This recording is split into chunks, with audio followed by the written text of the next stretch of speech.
North east cup volleyball প্রতিযোগিতায় দুর্দান্ত সাফল্য অর্জন করে জলপাইগুড়িতে ফিরল জলপাইগুড়ির মেয়েদের ভলিবল দল। গোটা বাংলা ও আসামের বিভিন্ন জেলা থেকে আগত একাধিক শক্তিশালী দল এই প্রতিযোগিতায় অংশগ্রহণ করে। কঠিন লড়াইয়ের মধ্য দিয়েই নিজেদের যোগ্যতা প্রমাণ করে জলপাইগুড়ির এই দল প্রথম পুরস্কার ছিনিয়ে নিতে সক্ষম হয়। ফাইনালে শক্তিশালী কলকাতা দলকে পরাজিত করে চ্যাম্পিয়নের শিরোপা জয় করে তারা। বিজয়ী দলের সদস্যরা ট্রেনে করে জলপাইগুড়িতে পৌঁছালে উষ্ণ সংবর্ধনায় বরণ করে নেওয়া হয়। উপস্থিত ছিলেন দলের কোচ সুব্রত সাহা। তিনি জানান, বর্তমান সময়ে মেয়েদের আরও বেশি করে খেলাধুলায় এগিয়ে আসা প্রয়োজন। খেলাধুলার মাধ্যমে যেমন শরীর ও মন ভালো থাকে, তেমনি পড়াশোনাতেও মনোযোগ বাড়ে। এই সাফল্য জলপাইগুড়ির ক্রীড়াক্ষেত্রে নতুন প্রেরণা যোগাবে বলেই মনে করছেন ক্রীড়াপ্রেমীরা। আমরা হলো আসাম ফকিরা গ্রামে খেলতে গেছিলাম। সেখানে অন্য অন্য রাজ্যের জেলার টিমরাও আসছিল। আমরা সবাইকে হারিয়ে আমরা চ্যাম্পিয়ন। ভলিবল খেলতে গেছিলাম। হ্যাঁ, আমরা চ্যাম্পিয়ন হয়েছি। আমি চাই যেহেতু সব মেয়েরা এবং ছেলেরা খেলাধুলাতে আগ্রহী হোক, কারণ খেলাধুলা খুব ভালো জিনিস, যেটা আমাদের স্বাস্থ্যও ভালো।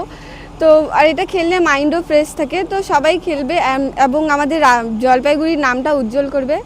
আমরা আসাম ফকিরা গ্রামে খেলতে গিয়েছিলাম। টোটাল 8টা টিম পার্টিসিপেট করেছিল। তাদের মধ্যে জলপাইগুড়ি ছিল, তারপর জলপাইগুড়ি, বালুরঘাট, তারপর বর্ধমান, নদিয়া, কলকাতা, মালদা। হ্যাঁ, আসামে একটা টিম পার্টিসিপেট করছিল। কি খেলার নাম আর কেন কি খেলতে গিয়েছিল? ওখানকার একটা বন্দিখানা, একটা গ্রামের মধ্যে একটা ক্লাবের টুর্নামেন্ট হয়েছিল, ওখানে আমরা খেলতে গিয়েছিলাম। কতজন গিয়েছিল? আমাদের 3টা টিম ছিল।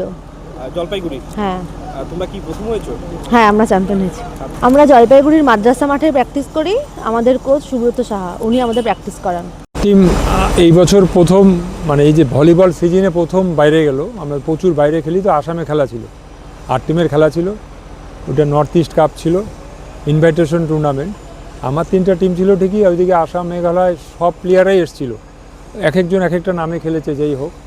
আমার টিম কলকাতা, বর্ধমান, নদিয়াকে হারিয়ে চ্যাম্পিয়ন হয়েছে। জলপাইগুড়ি ভলিবল কোচিং সেন্টার কলকাতার টিমকে হারিয়ে চ্যাম্পিয়ন হয়েছে ফাইনালে। সেমি আসামে। আসামের টিমও তো অংশগ্রহণ করেছিল। হ্যাঁ। কি দেখছেন মেয়েদের মধ্যে এত খেলাধুলা বা বর্তমানে পরিস্থিতিটা? এখন তো মেয়েরা প্রচুর খেলছে। আর আমার এই ক্যাম্পটার বয়স 10 বছর। আমার এখানে খেলে প্র্যাকটিস করি। আমরা কদমতলা মাদ্রাসা ময়দানে প্র্যাকটিস হয় সারা বছর, কোনো বন্ধ থাকে না।